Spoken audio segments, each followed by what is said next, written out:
Hey there, in this video I am going over how to do a fly stitch and its variations. In order to do a basic fly stitch, you're going to come up through the fabric and act like you're about to do a basic straight stitch. But instead of pulling your needle and thread all the way through, you're going to go up below the 2 points in the center of it and pull through, catching the loop.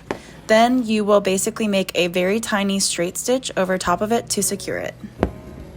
Another fun variation of the fly stitch is a twisted fly stitch.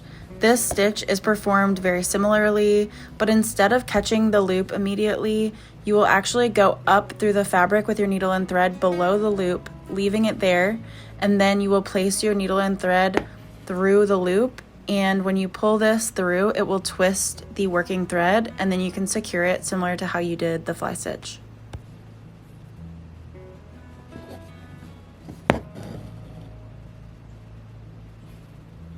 This next variation is great for things like leaves and vines. It's basically just a stacked fly stitch. You can make basic fly stitches, and then I lengthen the straight stitch that I normally use to secure the loop of thread, and then I basically just stack them one by one and space them out a little bit, and it looks similar to the way a plant stem would grow. A tip that I have to make these stitches look nice and even and uniform would be to pay attention to where the left and right little arms are. You just want to make sure that they are in line with one another, and they're also in line with the stitch above the one you're working.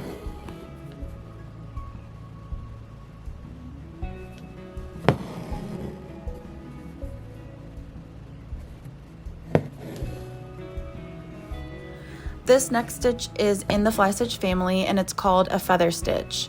You basically will be making fly stitches but actually chaining them together. You'll make a basic fly stitch, but instead of securing the loop down, you will basically go to the right slightly and make another one that's kind of staggered off. And then you will continue and make one in line with the first one you made, and then just continue alternating down the line. One tip that I have with this stitch would be to make sure that the arms are, again, even and on the same plane, but you also want to make sure that you are stitching the first arm for like the second one underneath of it at the same line where the V forms above. This next stitch is, again, just a basic fly stitch, but I wanted to show you a couple of different combinations and patterns you could use with it. So I basically am just making a line of fly stitches, and then I am going on the next row and staggering them. So the arms of these fly stitches below the first row will line up with the V that forms where the straight stitch is securing each stitch.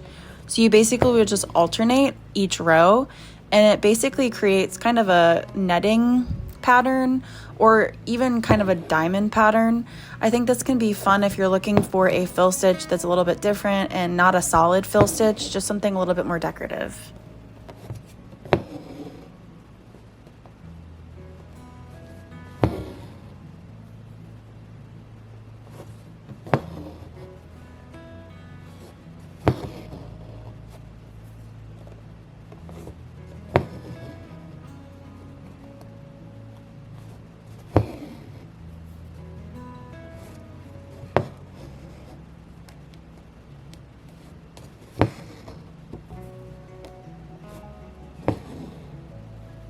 Again, a variation off of the previous one we just did would be to face the stitches together instead of having them stacked going the same direction.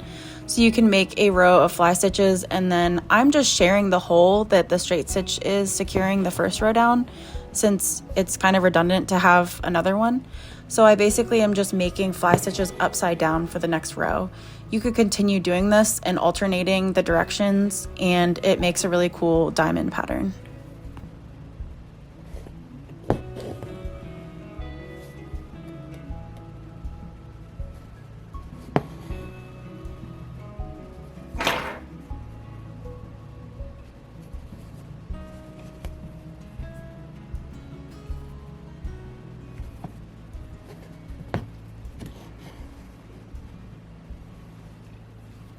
finally, the last variation of the fly stitch I wanted to share is a leaf stitch. And this is probably the most common one that I use for the fly stitch, and I think a lot of other people use it as well. It creates a leaf shape really well, and it also kind of forms a vein line similar to the way a leaf looks. So it's a great stitch to use. All you have to do is make a straight stitch, and then you basically nest your fly stitches and stack them on top of each other.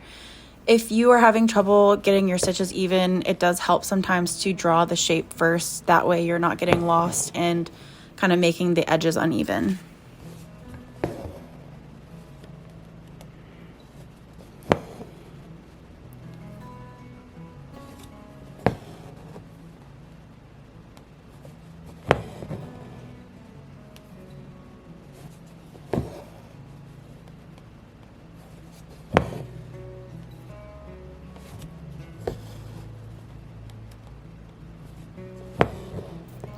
I really hope you enjoyed this video. If you liked it, please give it a thumbs up and consider subscribing. All of my videos are basically just embroidery tutorials, whether it's stitches or certain techniques. So definitely check out more if you're interested. Thanks. Bye.